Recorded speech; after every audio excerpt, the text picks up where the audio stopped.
Got to bring our mics up there. Here we go, live from beautiful Bristol, Tennessee, the heart of the Appalachian Trail. Don't you dare say Appalachia. Growing up, we never heard Appalachia. I heard, so I was listening to somebody the other day, and they were debating on Appalachian. It was somebody up in, I believe, like Michigan or something like that.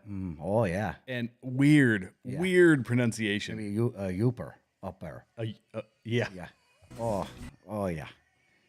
So tonight we've got a lot to unpack. First of all, you know what Michigan school shooter parents sentenced to 10 years in prison because their kid did something that he shouldn't do. Yeah. So I know we were talking about this pre-show. I waver on that, because parents do bear a certain responsibility. Absolutely.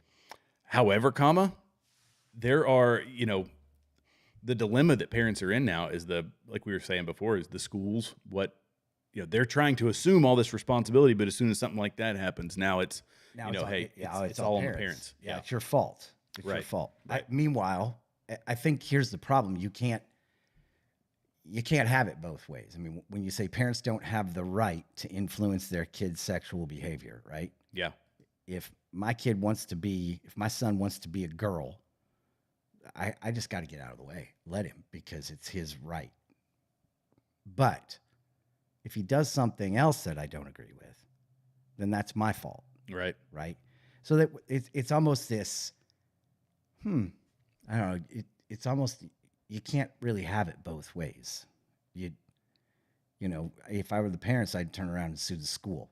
Yeah. Right. It's your fault. You're raising my kid. You're not letting me raise my kid. You've taken that role. So this is your fault, not mine. Right. I mean, it's just a mess. It's a tragedy. It's an absolute tragedy. Terrible. Yeah. But to have the parents who are, I'm sure, a little tore up about this. And everything I've seen in the trial, as far as the trial goes, what are, as far as findings, I haven't heard anything about whether these, the deeply seated issues that this child had, were those being addressed by teachers or were they being addressed by parents? What had been divulged to teachers versus the parents? All those are questions you have to ask, right? It's like, how many licks does it take to get to the center of a Tootsie Roll Tootsie Pop? Yeah, because it's a the world will never know. Right. It's going to be a he said, she said. It's going to be a hot mess. Yeah. And, the upside, I think, is that we have people like, Steven Crowder's been doing a great job with his undercover reporting. We've got James O'Keefe. We've got, and Crowder did the manifesto from one of the school shooters and was able to get that released to the public, which was a huge win, right? And so understanding this mental health crisis that kids are facing is so bloody important. Yeah, absolutely. So bloody important. And don't kid yourself. This is a mental health crisis. Absolutely. These kids need mental help. Yeah. And they're not getting it. No. Is that the parents' fault or the fault of the system? There's so many fingers to point. Why the parents? Why are you picking the parents when you had as much interaction? And my kids go to school and they see their teachers more than they see me. Yeah. I mean, this is the nation that we live in, right? This is our education system. And so they see their waking hours are spent Monday through Friday with people that have as much influence. Clearly, we're in a cult. Look at our culture. Yeah. You've got as much influence happening to your kids by teachers as you have. And so, it's well, and the teachers in a lot of these cities are telling the kids, especially when it comes to their sexual preference, when we talk about transgenderism and all that stuff, is no, it is, your parents don't understand. I understand.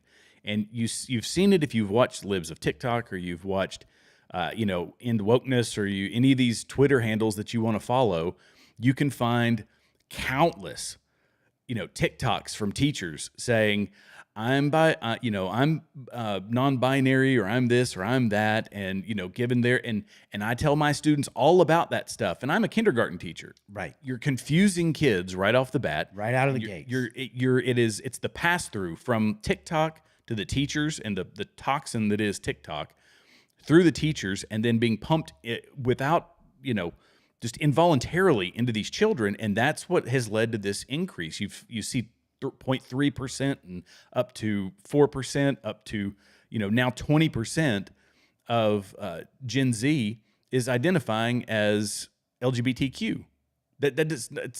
You can't. No, this is a mental health contagion. We know now, research proves that most people grow out of it.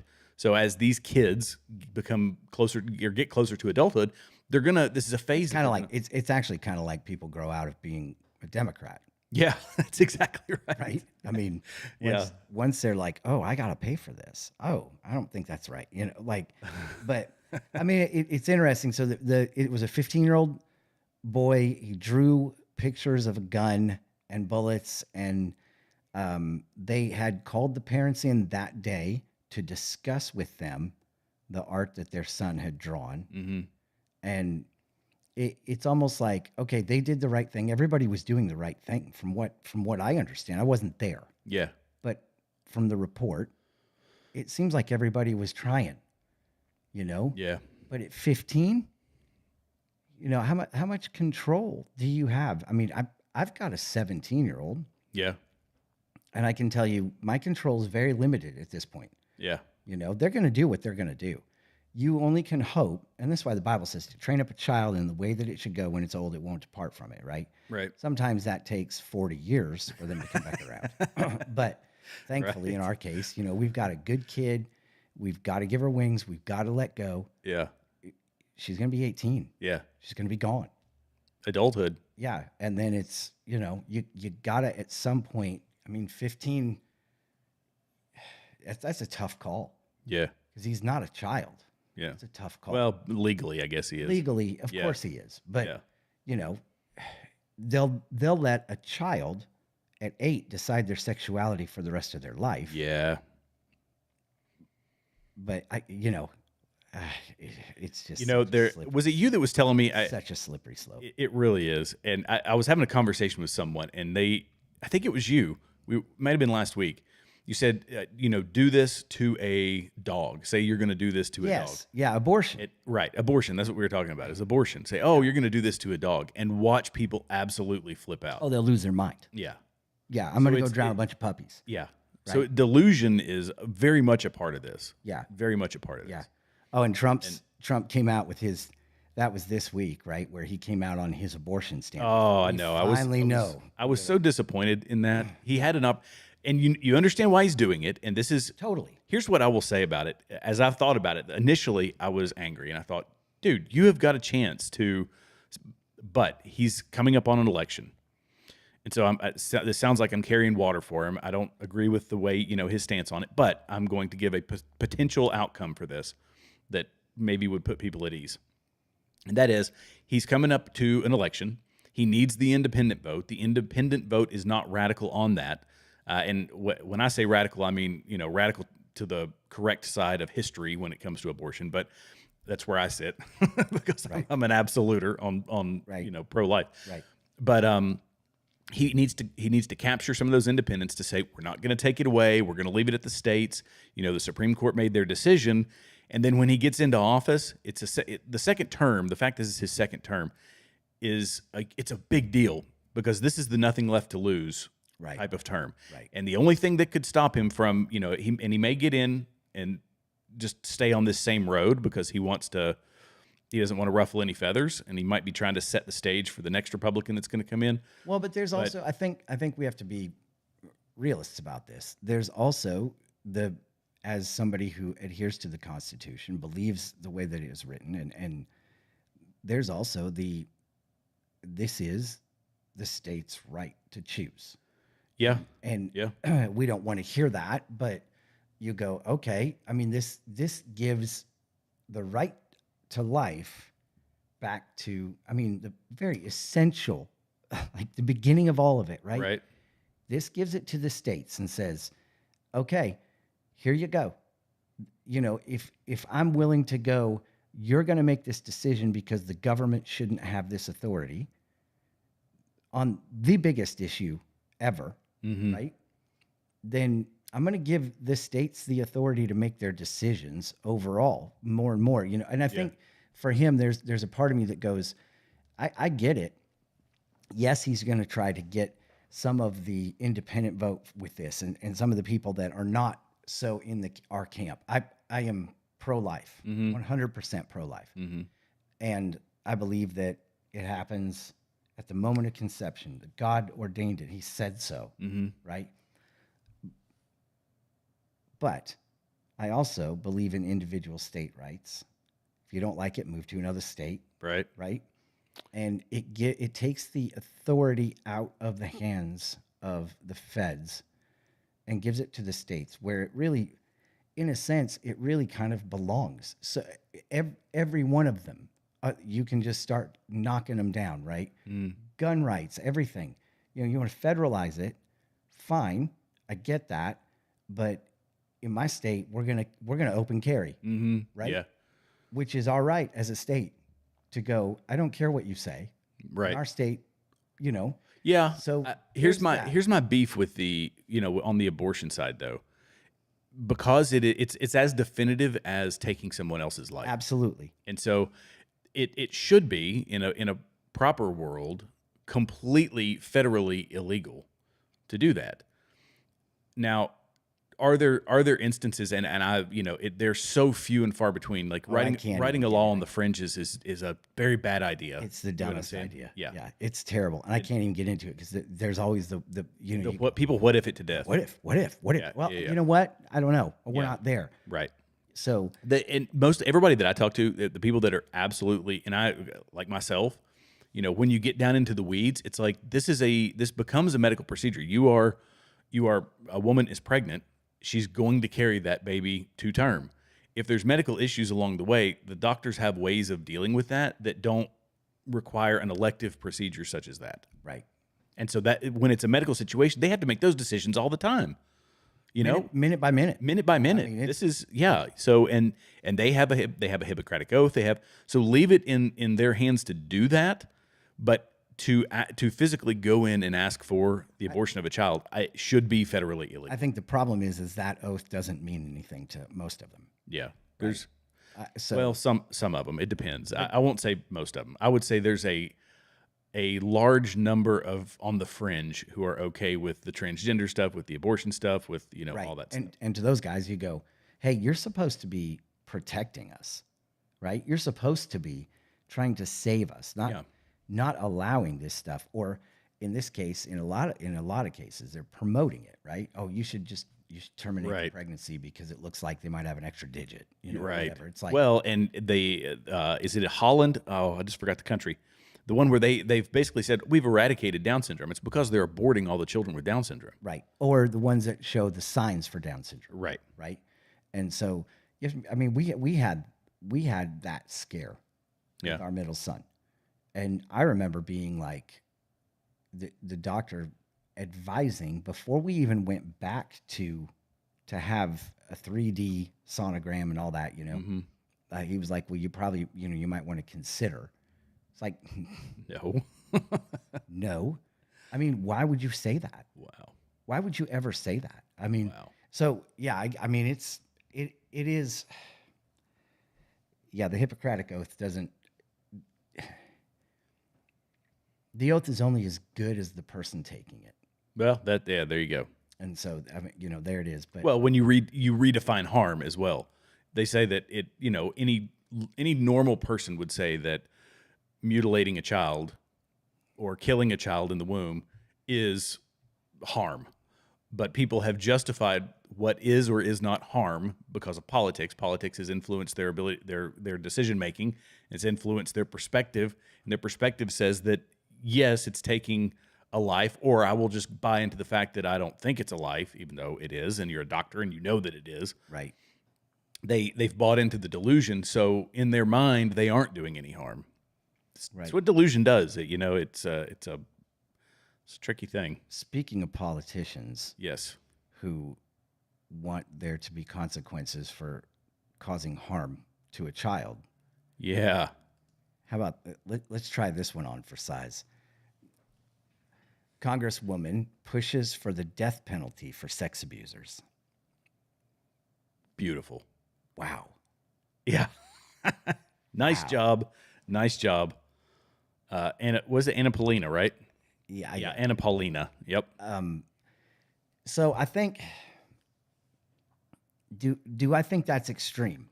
I think that's a tough one because I believe that God can redeem anybody. I do. I believe that God can rescue somebody from that lifestyle, from that. Now, it doesn't mean that they're not going to struggle with it, and therein lies the problem.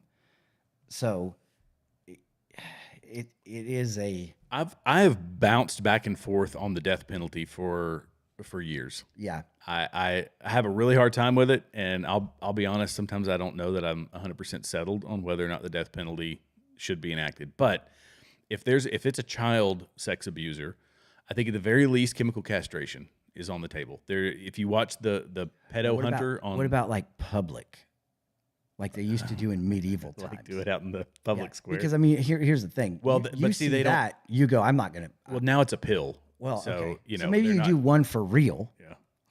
just for show, right? Right.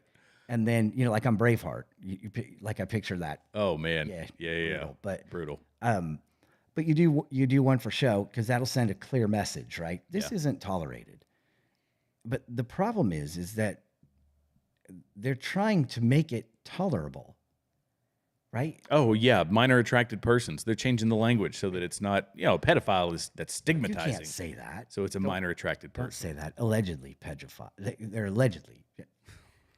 Now, if you watch the pedo hunter, I've pulled him up a couple of times. I didn't bring This it up is a in real reference to dude, this one. pedo hunter. Yeah. So he's got a show on Rumble Okay. because YouTube won't allow him to do his show on Rumble. And this is all he does is he goes out and catches pedophiles. Wow. And he sets up these spoof accounts that are, young kids. He's got decoys is what he calls them. And so he sets up these decoy accounts. He goes on, finds these people and goes and engages them, like actually get, whether it's a hotel room meetup or it's at a house or it's whatever. And then he films them and talks to them and like gets into their heads. And the information that he's collecting in most cases, I think he's helped capture like 600 of them, which is wild. This is what he does all the time. And, his take on it is that these guys, they can't be fixed because the recidivism rate with, child abusers is absolutely through the roof. So he said, there's no fixing them. I've never seen a single one of them get rehabilitated, fixed, changed. They come out of prison and they go right back to doing it.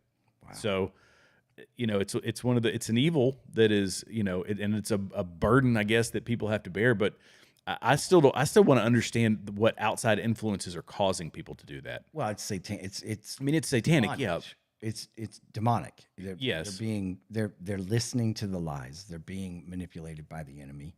You look at how he operates throughout history, and there's no problem with child sacrifice. There's no problem with child abuse. There's no problem it's a problem as old as time, I guess. Muhammad. Yeah. 9-year-old wife. 9-year-old wife. Yep. Like Messed up. sicko. Yeah. And so it's a problem that goes all the way back to then, never has stopped. And, and I give her a lot of kudos. She's going to get hammered and a lot of backlash for making this her stand. However, it's about time somebody said something about it. This is part of again, when I see somebody take these hard stances, because so few politicians will. They're scared to death. Oh, they're terrified. Yep. And I see it as part of that making the left compromise to the right. So we have to take those really, if you want to get back to, constitutional You've got representative to republic. swing to a point Oh, where yeah. it's like, okay, not the death penalty. Right. Let's Chemical do castration. chemical castration instead. Nope, I want the death penalty. We're gonna Com- have a vote.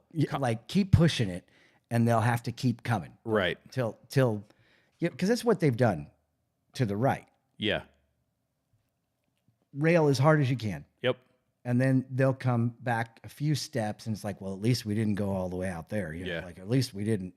But you still have compromised your values, your morals, to a point where there's basically nothing left. Right. And well, we started on the as far right as we could have gotten, a constitutional representative republic with, free will. We had, rule of law, all those things, very, very stringent, law enforcement and all that. But for the most part, we were self-policing inside of our communities. The only place we could have gone was to the left. But those constant compromises to the left have gotten us to, from a spending standpoint, a social standpoint, the state of the church, that all these things have been because of little compromises, little bipartisan agreements that have moved us closer and closer to the left. And things like taking a hard stance on some of these major issues to the right of this, which would be back towards law and order, the Constitution, Christian, Judeo-Christian principles, morals, values, all those things. That now you got to compromise, like you were just saying. Now you got to compromise to the right, which is okay, I got it. Yeah, we'll do something, right, because the compromise now is to not do anything or to adopt the new language. That's compromising to them. If you start hearing minor attracted persons from anybody in Congress on the right, that's a compromise, right? Absolutely. And so, yeah, we got to compromise in the opposite You got to figure it out. I mean, you illegal immigrant. You don't say that, right? You can't make this stuff up anymore. But moving on with today's headlines. Yes. So I found it fascinating. First of all, number one, we're all still here after this eclipse. Right. And I'm reminded of, there's an old song, nobody robbed a liquor store on the lower side of town. Nobody, it was like, I don't know that one. yeah, I sure could use a little good news today was the hook of the song. And but nothing fell off the rails. Right. During this Yeah. eclipse. I mean, there were 3 rockets launched. Nobody talks about that. They fired up the CERN collider, looking for the infinite space hole or whatever. Who knows what they're doing? Sure. All of this. That was the big fear, a black hole opening up in CERN. Right. Sucking us all in. All the stuff that happened on that day. And not only that, but you think about the significance of April 8th when I heard Pastor J.D. Farag gave a great update, and he's talking about the I want to say the book of the law, which is a satanic, almost like a satanic Bible written by Anton LaVey. But it was written in 3 hours, the entire book, and it was written April 8th back in 1920 Right. or whatever it was. So it was just a fascinating day overall. A lot happened, and we are all still here. And so I do want to say this to all the people who have been out there, and I've heard so many people talk about, this is it, Christ is coming back. April 8th. This is it. This is it. Stop it, first of all. Right? I mean, yeah. I don't, these are all signs. Yeah. These are all things that point to his return. Signs in the heavens, earthquakes. He says this is all going to happen, just like it was in the days of Noah. And all this stuff is happening, and we're to be ready always at this point, always. There is a scripture that talks about how the sun will be darkened during, the tribulation. And I find it fascinating that we now have gotten to a place where they actually have got a program, I guess, to darken or brighten the skies. Oh, yeah. Because of global warming or climate change. Sorry. They want to reflect. Get it right, man. It's climate change. They want to refract or reflect some of the beams coming from the sun to cool the earth. This is on Blaze. Yeah. Uh, they test fired a cloud device over America to block sunlight. Yeah. Boy, this sent me down a rabbit hole. We were talking about it before the show. Mm-hmm. Yeah. And here we go, because the DARPA hole. yeah, Do we want to get into that? We should. We've got a half hour. Okay. So your taxpayer dollars and my taxpayer dollars Yeah. have gone to fund some really incredibly stupid things. Yes. And this is one of them. I believe this is one of them. I mean, there are people out there that, oh, guys, this is genius, you know. Well, it's similar to cloud seeding, I guess, but Sure. it's, you know, because they do cloud seeding and all that in Dubai, Mm-hmm. you know, the UAE. Well, they're doing it. They did it in California. And look at what they got. Right. You know, oh, we've got a river in the sky. You know, like, yeah, you did that. You know, it's such a fine line. Technology is making it so far now. It's such a fine line between playing God and doing things that are beneficial to humanity. Because you think of the people that have this technology in their hands, i.e. the federal government, defense contractors, you know, people that are funded by NIH or whoever. These are nefarious, corrupt organizations, and they've shown their willingness to use it against the people. Like it's not even a question. Especially if they want their land. Oh yeah, they'll do. Yeah, They'll do just about anything. because a man ain't nothing if he ain't got land. So, so said my granddaddy, I guess. But yeah, let's get into this, because some of these are fascinating and fun. And if you're listening, you can't actually see the pictures and the video, but I would encourage you to jump on and look at some of these, especially the mule. That's just fascinating. oh, that one's wild. Yeah. I'll try to pull that one up. But if you can pull that. Yeah, let me pull that article up. So this is DARPA. They are every time I hear DARPA, I can't help but think of the show Lost. Okay. Somebody chime in. What was it? Dharma? What was there was like a company. I can't remember what it was. I was really about to turn in my man card there. I was going to say, well, I know Dharma and Gray. Remember that show? It was a comedy show.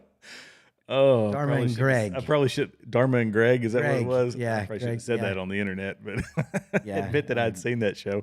It was pretty funny, but I like your high heels tonight, by the way. Those are nice. So I'm in my house shoes, buddy. So anyway, let's start with this one. Plant eating robots. Oh, this yeah. This is DARPA at their finest. Plant eating robots. So these are robots that Yep, they can be out on, whether it's patrol or out doing whatever it is that they do, consume plant matter, and it keeps them fueled. They're eating robots. it's kind of like the scariest part will be when they've got meat eating robots. Those are the ones I worry about. it's kind of like Am I all that worried about herbivorous robots? Not necessarily. Meat eating robots. Okay, that's when you need to. you did hear about the cannibal robot that passed a missionary in the jungle, right? No. Okay, Wait, what? we'll leave. Is that a story for another day? No, the man-eating robot who passed a missionary in the jungle. He passed him. Oh. Passed. Okay. Yeah. Golly, that one went right over my head. So- okay. Plant-eating robots. So what I keep picturing here is the time when Michael J. Fox helped create Doc, and him created the ability to use a garbage disposal in place of the flux capacitor. Yeah, Mr. Fusion. Right. Yeah. Yeah. So that's what I'm picturing is they've got their own little thing. They eat some plants. They can keep going. It's like, I don't know how it works. All I know is we're paying for it. yeah. Here's another one. Houses that repair themselves. So Yeah, so soldiers fashioning buildings and fortifications out of lightweight scaffolding instead of plywood, 2x4s, and heavy sandbags. Then those scaffolds quickly begin to fill in with durable material all on their own. This is, I mean, it's an option for, I guess, quick repairable structures for soldiers and all that stuff. Sure. This is the jacked up one, though. Yeah. Lab grown blood. Yeah, no thanks. Yeah. So interesting, isn't it? we're going to get there after we get through all these because DARPA is really not good. No. Really not good. So lab grown blood, and I get the idea because blood on a battlefield is hard to come by. Yep, sure. Well, I mean, it's not. It's just all over the ground instead of being Fair enough. right. Yeah. So But see, and it depends on the environment too. If you're our medical care is so bloody good in the military, and our transport assets, I suppose you could be in a much more spread out environment with threats to air movement and ground movement and all that we didn't experience in the past 25 years. right. But even in Vietnam, evac was pretty good compared to. I mean, we've made leaps and bounds with it over the years. Sure. I worry about the civilian applications of lab grown blood. Right. I mean, That it's not actual blood. or that it's just got some other nefarious intent. Do I really trust the NIH or whoever is, in DARPA funding projects like this that are, you know what I'm saying? Oh, I do. I get it. What's the chance that they say if there are people out there, because people have consumed a certain thing or injected a certain thing, they are now no longer eligible to give their blood. Therefore, we're going to have a blood shortage. Therefore, we need to manufacture this inside of a lab.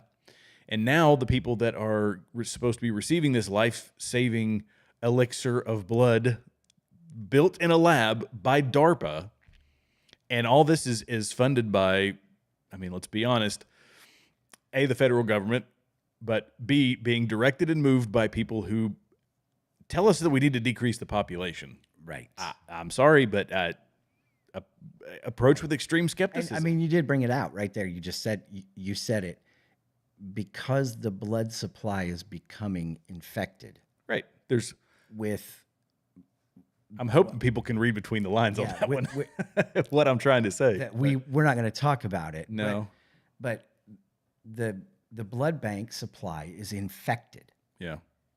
And so here we are creating blood because there's going to be a blood supply maybe. Another one that they're doing is cyborg insects.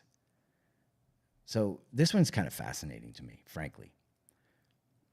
Like, we know that they were developing insects that they could like put a little harness on or whatever, and have them collect intel, right? Like release the mosquitoes, and Right. they'll fly around and you can film stuff, Yeah.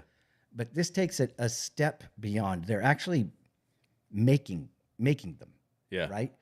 And they're using nickel 23 isotopes to provide power, which is a radioactive. Yeah. Power. So if It's radioactively powered. So if they get a swarm of these radioactively powered mosquitoes, and a mosquito does what a mosquito does, right? That's going to be a bit of a problem for people. Yeah. Well, and everybody, I would take this. This is not innocuous. This is coming from the Army Times. So this isn't like some, far out there. They're saying this is stuff that DARPA has done. Yeah. And we have to be the ones to say, okay, and this is a couple of years old. I'd never researched radioactive insects being designed by the federal government until now. Right. And here we have it. But we got to read a couple levels deep. Everybody can't assume that they have noble intent with all of these things. Well, I would think just the nature of them. None of Sure. it's noble intent. Sure. Will they use it on their own citizens? Yes. They'll use anything. Absolutely. Yeah. So brain implants for PTSD. Listen, PTSD, terrible, terrible syndrome. And I really feel for and pray for the guys that come back with it. I've got friends that struggle with it. I lost a couple of soldiers to not over there, but here, but to back here. Right. And so I understand that there is definitely a need for help. However, a brain implant. Here's a question for you. Yeah. If it's between DARPA and Elon Musk, because Elon Musk has got Neuralink, so Neuralink is now gone has started human trials and human testing. Yeah. Are you gonna? And this should be a simple answer for everybody. Independent agency. Now, granted, Elon Musk does take some government money, but I think Elon Musk has proven himself to be a bit more independent than DARPA and the defense contractors Yeah. and people like that. Yeah. But So if I had to, yeah, Musk, right. right? Here's the thing though. Both of them are not right. Not okay. Yeah. So it's all part of the AI movement. It's all part of what I believe is at its core satanic. Yeah. Anytime you can be like God, there's a problem with that, right? Yeah. Anytime that you're going to live forever through your avatar, problem. Yeah. Our days are appointed. So, but yeah, so I understand. I want to say that their intentions are good. We actually don't know. Who knows? But robotic infantry mules. That's just a Boston Dynamics robot on crack. Yeah, Yeah. yeah. Nuclear propelled spaceships. And this is an old one. Yeah, it's an old one from the mechanical 60s, elephant. a mechanical elephant. Yeah. But so here's something else that we just discovered that DARPA was involved in. And I think this is probably one of the most fascinating things in the deep dive into DARPA land that you took. Yes. Jared discovered that using messenger RNA to make vaccines was an unproven idea, but if it worked, the technique would revolutionize medicine. Now, this came out June 3rd, 2021. Mm-hmm. So, in 2013, America's Defense Advanced Research Project Agency, DARPA, gambled. It awarded a small new firm called Moderna $25 million to develop the idea. 8 years and more than 175 million doses later, Moderna's jab sits alongside weather satellites, GPS drones, stealth technology, voice interfaces, the personal computer, and the internet on a list of innovations for which DARPA can claim at least partial credit. Let's stop right there for a minute. Yeah. 2013. Mm-hmm. They were developing this. Yeah. So when people say which came first, the chicken or the egg? I think it's pretty obvious in this instance, but pretty obvious, yeah. Right? So in 2013, $25 million to this little new firm called Moderna to help develop this. Yeah. If that doesn't scream pandemic. And it's for the technology. So it's the mRNA is the technology that they were using. But people come out and say that they're treating it like it's been any other, jab that we've had in years past. And it's just not. I mean, this is it's not groundbreaking, untested new technology. Yeah. And the results that are coming out, we 175 million. We are not going to get into this tonight. But the results that are coming out over this make your head spin. It makes you sick to your stomach. Oh, yeah. I mean, that the morticians, they've got the commonality of, these blood clots are like 7 feet long. Yeah. I mean, like, they're pulling stuff out of people going like, we've never seen anything like this until this. Yeah. And no accountability. No problem. Not a problem. Not an issue. Nothing to see here. Nope. Nothing to see. It blows my mind. 2013. I was shocked when I saw it. I was like, okay, I had no idea that. I mean, we had talked about the origins of it and all this, but I never knew that DARPA was involved in it. And it's a program an agency that has a very wrought history, a very wrought, controversial reputation, I guess is the way to put it. Absolutely. And once you involve them in it in any way, it's like, come on now. These are people that have shown very clearly that they're willing to, mess around with the civilian population in different ways. And have no trouble. We are nothing but digits to them. Oh yeah. Yeah. Numbers, letters. Yeah. Not a, I mean, wow. That just blows my mind though. 2013, they came out with this. Yeah. And I mean, Moderna, we know Moderna was barely, like, they were a startup company. Yeah. I mean, think about what happened with that one company. 25 million. A small little startup. That's just crazy. And now 175 million doses later. Yeah. Billions and billions of dollars. Yeah. So Yeah. Wow. Picking winners and losers too, man. That's how the federal government does it. Picking winners and losers. Yep. It's just like not Solyndra. What was the solar company? Somebody help me out. Dadgummit. It's the one that Obama pumped all this money into. The Green one that, technology. the one that failed. And it went absolutely belly up. And they just kept pumping money into it and pumping money into it. You know why? Because too many people in Washington, D.C., they've never had to run a P&L for a business. Nope. They've never had to cut a payroll check. They've never had to do any of the things that are necessary to run a business. And they think, oh, this money grows on trees. We got the printing presses out back. We got plenty of ink, plenty of paper. And, old Benjamin Franklin, We'll never. We got a nice sharp photo of Ben Franklin. We'll never run those bad boys through. Yeah. They haul it out of there in dump trucks and plop it in front of these companies. And next thing you know, you got a bunch of millionaires and billionaires and no product, or a crappy product, or a subpar product, or one that hurts a lot of people. One that hurts a lot of people. Yeah. That's what we end up with this. Yeah. But nobody wants to talk about it. No.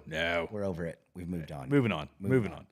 So what else we got tonight? We got Ben Shapiro and Candace Owens. Oh, I mean, it's like, all right, got to stretch out for that do one. we have a sound clip of the Rocky theme song? No, I don't.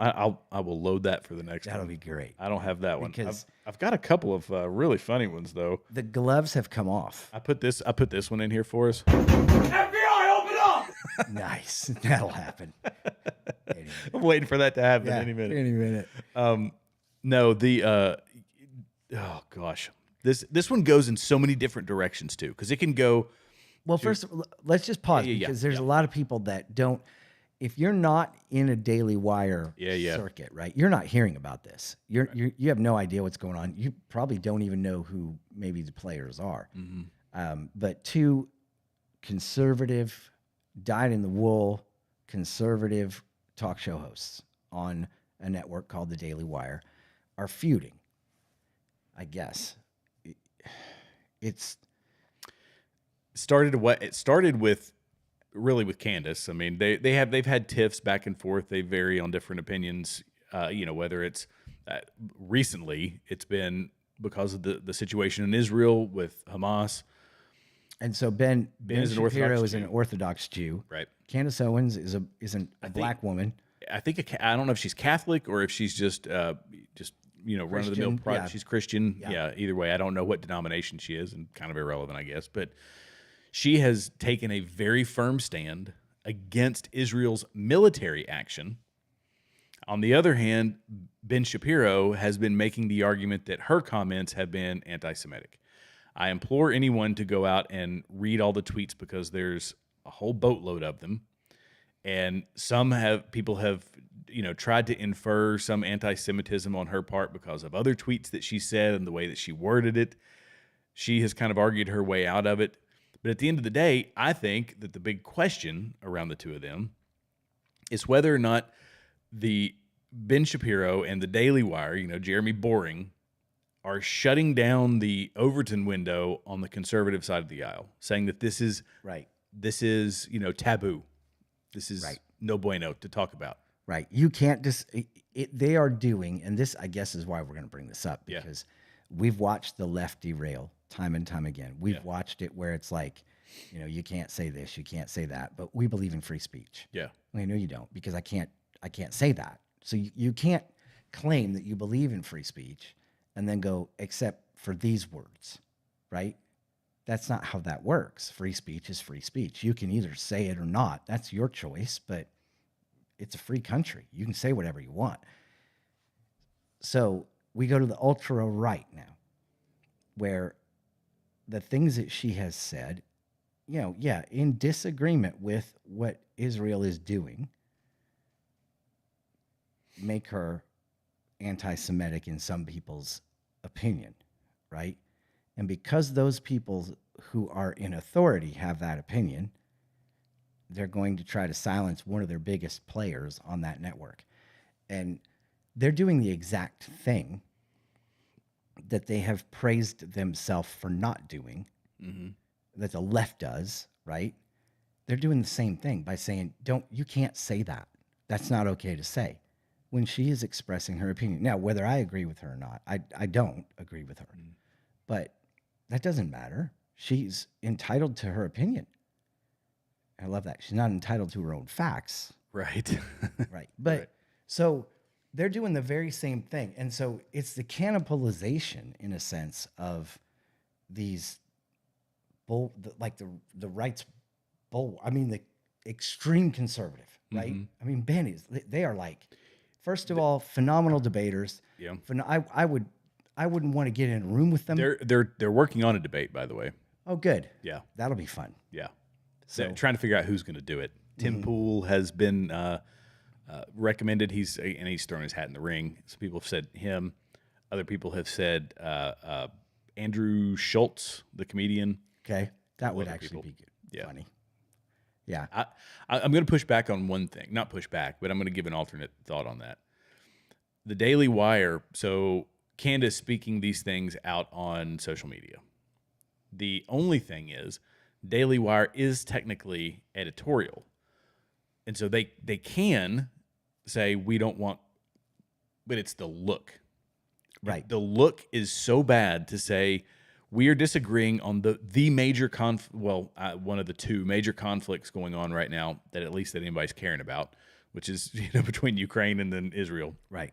And so there, it's a really bad look when she comes out and against military action in Gaza and the death and destruction and all that comes with war.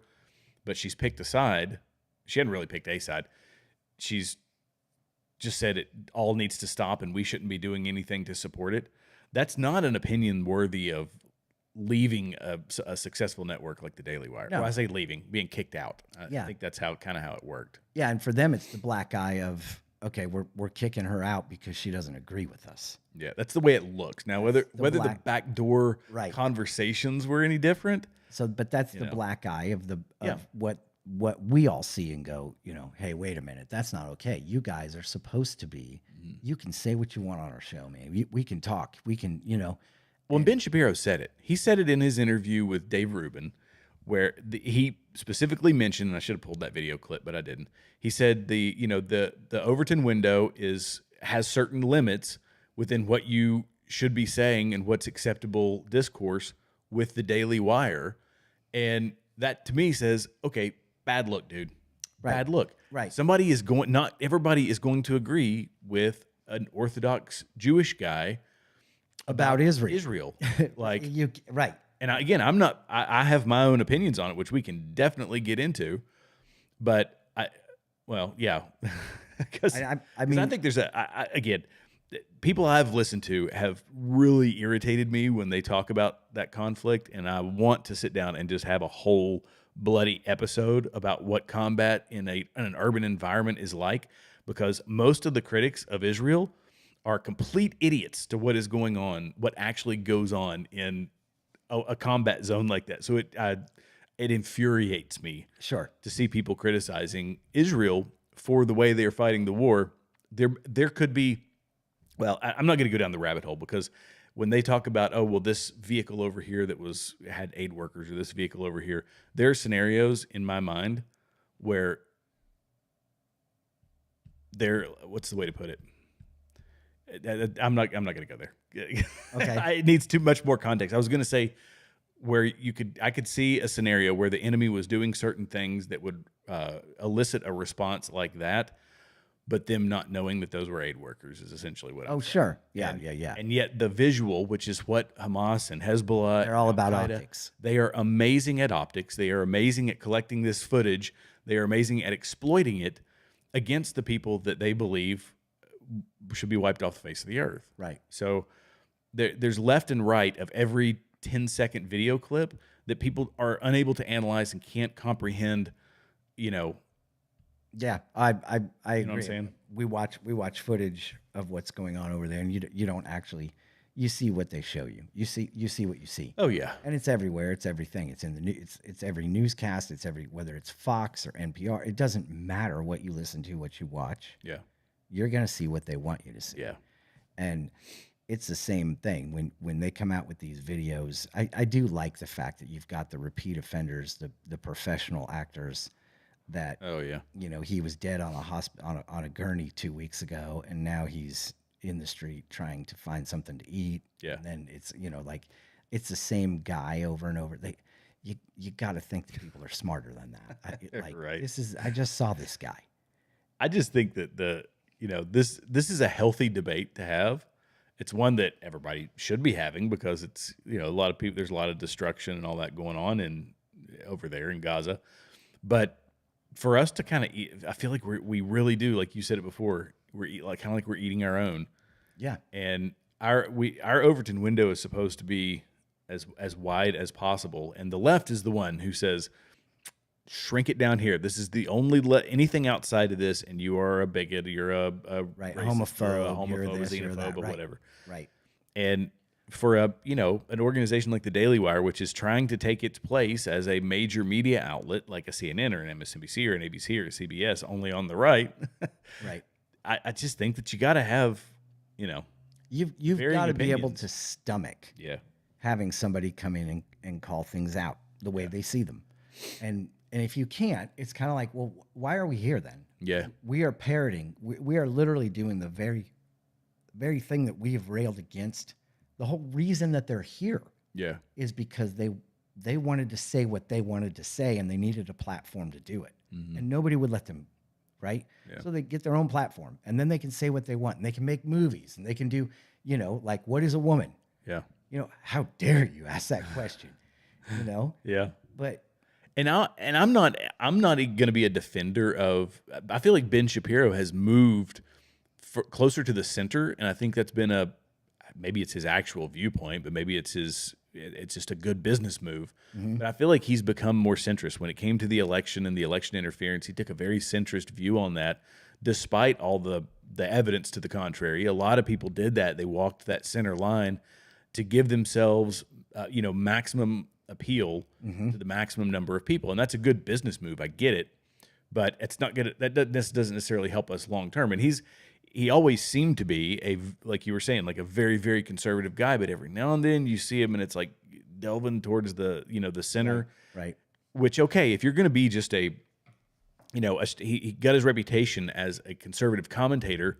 If you're going to be a straight up, news outlet like CNN used to be, or like a Fox News was, or all these Right. people that weren't Right. picking a side one way or the other, I'm cool with that too. But just let me know about that, because people got on board thinking I'm going to hear, the conservative perspective. And when you're towing kind of a centrist line, Yeah, it's it's not- a little bit like, and my personal opinion is I don't think that's good for our future. Centrist is what got us where we are today. right, you can't play both sides of the fence. No. Isn't it funny how the Bible talks about, like, no man can serve two masters, right? Right. Or you got to be hot or cold. Mhm. You got like, it's kind of a repetitive thing in Scripture where you're either all in or you're not in. And we have made politicians have made their career based on, we're going to reach across the aisle. No, don't. Please don't. Yeah. Let your yes be yes and your no be no. Stand for something. Draw, as Obama would say, we'll draw a line in the sand, Right. And let the American people decide. Mm. This woman who's saying death penalty for pedophiles, right? Okay, that's a pretty hard stance, but good for her. Yeah. We know where she stands on it. And if she's not going to deviate, she's not trying to reach across and hold hands with the trans secretary of, you know what I'm saying? Saying, Right. oh, it's okay. Come over here. No. She's saying, this is what I believe. Mm-hmm. This is so wrong that it deserves this. They can't be fixed. Mm-hmm. And that was a big part of the article was, they can't be fixed. And I understand psychology can't fix them, medication can't fix them. I do struggle with that statement because I believe that with Christ, all things are possible. And so when people go, they can't be fixed, he can fix them. Mm. The Holy Spirit will fix them. They just have to want to be fixed first. It's like when Jesus comes to the man at the pool of Bethesda, he says, do you want to be made well? Because it's easier to not, right? It's easier to stay where you are, but he wants you to take that step forward. Everything's got to change. If you want to be made well, you've got to do it differently. He tells the rich young ruler, go sell everything you have. Hard to do. bitter pill to swallow, but you got to change it up. If you want to walk, if you want to follow me, all the disciples, everybody, you want to follow me, it's going to cost you. And so they can't stay there.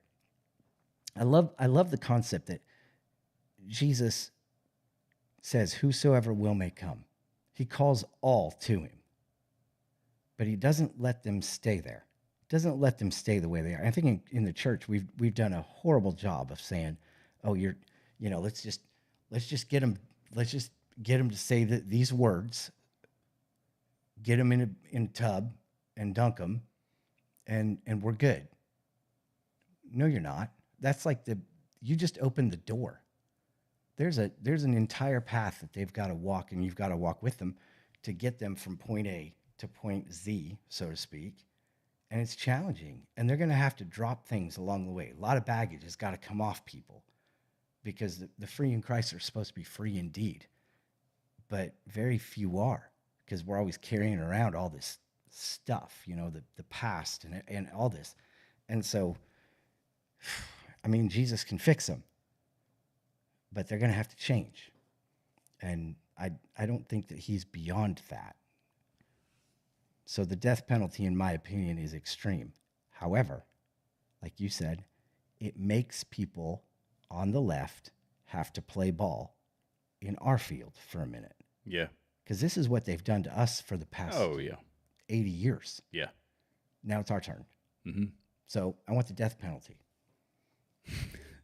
We'll come off of that with a compromise. Yeah. That's still going to be on our side. Yep. Right. So we'll walk that back a little bit. And I think our responsibility as voters, as citizens, I was listening to Milton Friedman the other day, and I would love listening to his old talks. He used to do it's very similar to what people do today. They go and talk to college kids, but but it was much more obviously civil than it is now.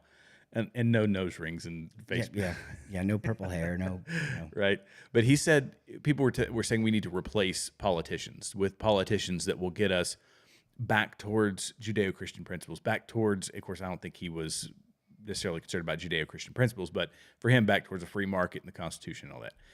And he said, no, you don't have to do that. You just have to make it politically valuable or politically profitable for them to accept the policies that you want, and they will do whatever you want them to do. But it's incumbent upon us to put the pressure on our politicians to say that we want to move closer to Judeo-Christian principles, closer to the Constitution, free markets, all those things that got us where we were many years ago. Right. Right. Now I won't say where we are now, because that's a whole nother world. We're in a whole nother socialist. I think we saw some of this in the Tea Party movement. Mm-hmm. Okay, when the Tea Party movement that happened, that everybody made fun of and everything else, but those politicians that were birthed out of that in the beginning were very much like this young woman who's like, you know what, death penalty. Right. They were very much like, dyed in the wool. This is what I want. I'm not moving. Mm-hmm. You come to my side. Yeah, uncompromising. Yep. Yeah. And they were elected. Yeah. You get enough people elected like that, let the people decide. Stop playing both sides of the fence. Mm-hmm. Let your yes be yes, your no be no. And this is one of the reasons why, Trump right now is almost tied with Biden among Latinos. That's crazy, because there's 3 million of them that have crossed this year, right? Yeah. That have crossed because Biden said come. Mm-hmm. I mean, that's what they're saying at the border. Biden said come, and yet Trump's almost tied with them. Why is that? Yeah. I think that well, yeah. Right. I mean, because they align more conservative generally than they do liberal, right? They, for the most part, they abundant Catholic population coming over. And so you go, okay, they like him also because he says what he says. And whether you like it or not, doesn't change the tone, doesn't change what he means, he's not going to say, you know what? Yeah, let's reach across the aisle. Yeah. But I think a lot of the people coming across that don't understand the culture, don't understand the candidates, and don't even speak the language necessarily, Right. they're going to vote however they're told to vote, because this is going to be hey, you want your paycheck, you want the money every month, you got to vote for this guy. He's the one who's handed it You out. want If the your other free guy, phone. You want yeah. your, yep. If the other guy gets in, you're going to lose all that. So there's going to be a huge number of them that will vote that way. But again, once they start seeing the craziness, I think, of the left, then yeah, they might start to shift, because you're right, they do align more with conservative I principles. got to remember who I was watching did on the street interviews in Harlem about IDs for registration. Ami Horowitz. Yes. Yes, Ami Horowitz. Phenomenal. Guy's a legend. Starts out with like 5 white people. Yeah. Should we require IDs for voter registration? No, you shouldn't do that, because and it was almost like the dumbest, like, oh, well, black people don't have the internet. Black people don't have phones. Black people don't have IDs. Black people. And then he interviewed like 5 black people, and it was like, there was a study done, and I want to quote, or I want to find where it was done. I read the study. I saw it online. I was like, whoa, what? Liberals lower their vocabulary, their style of communication when they talk to anyone who is black, Latino, pick your diverse group. White liberals they basically talk down yeah, to minorities. and yet they, what conservatives do? Talk to them like normal human beings. This was a study where they gauged was an actual communications. study. It was an actual study where they observed behavioral or observation. Conservatives talk to everybody just like they're the same old so person. watching these white young women, young men, like, well, no, we shouldn't require it because black people. I'm like, you're a racist. I mean, like, really, if you don't think that they are as educated, as capable, like, oh, well, they don't, the internet's kind of confusing. Yale That was one of them. Yale came out with the study. That was who did it, by the way. Wow. Nobody's talking about it because, why? Like, we don't dare. They called it a competence. NIH called it a competence downshift by white liberals. Yeah. They said, yeah, you make yourself appear less competent because you think the person you're talking to is less competent. And conservatives do not see people that way, because You're people. we're all human beings on this blue marble. Right. And every one of us has an ID. Right. I know that you can get an ID. I mean, like, it just blows my mind that is, it should make the black community so angry at them Yeah. because they're actually saying you're not actually able to get an ID. You're not actually how able, insulting is right? that? You're not actually able to get on the internet. Who do you think you're talking to? Good grief. But this is what they're saying, and nobody's talking about it. Everybody's just like, oh yeah, that's poor them. Yeah. What? That Ami Horowitz, y'all need to watch that. Ami Horowitz. Phenomenal. Yeah, and It's Ami phenomenal. AMI. Horowitz. Yeah, Horowitz. Go for it. I'm gonna pull up his picture. AMI Horowitz. Yeah. Oh yeah, dude's a legend. But I saw that. I watched that probably 3 times thinking, and every question he's asking him is like, wow, how could you answer it that way? Yeah. There you go. There's Ami Horowitz. Yep, that was him. Guy's awesome. That's him. So, but we are past the 10 o'clock hour now. Oh yeah, we are past it. That's okay. So we are going to have to sign off till next week. But I'll tell you what, the eclipse was beautiful. We saw 5 minutes of it breaking in the clouds. We got to see a little bits and pieces. I saw glorious rain clouds. Yeah, it was awful here. Had the kids out, but all of these things are signs. All of these things God has used from the beginning to remind us that He's God and we're not. I mean, it's that simple. And no matter what DARPA says, no matter what NASA says, no matter what, right? Right. He's God. He's on the throne. We are not. Yeah. And He has promised that He is coming back. And I think when He comes back, He's going to be angry. Especially the condition of what we've done here. Oh, yeah. So lucky us, He's coming back for a spotless bride, His church, people that believe in Him. And I'm just going to encourage you tonight, friends. if you don't know Christ, I want to encourage you to pick up a Bible. They're kind of like everywhere. You can find one, and just read the book of First John. You can start there. There's a lot of information that'll get the ball rolling. And if you have questions about Jesus, please feel free to reach out to us at thebraverthantherest at gmail.com. Again, it's thebraverthantherest at gmail.com. And until next week, keep your eyes to the skies because it could happen any minute, friends. Blessings.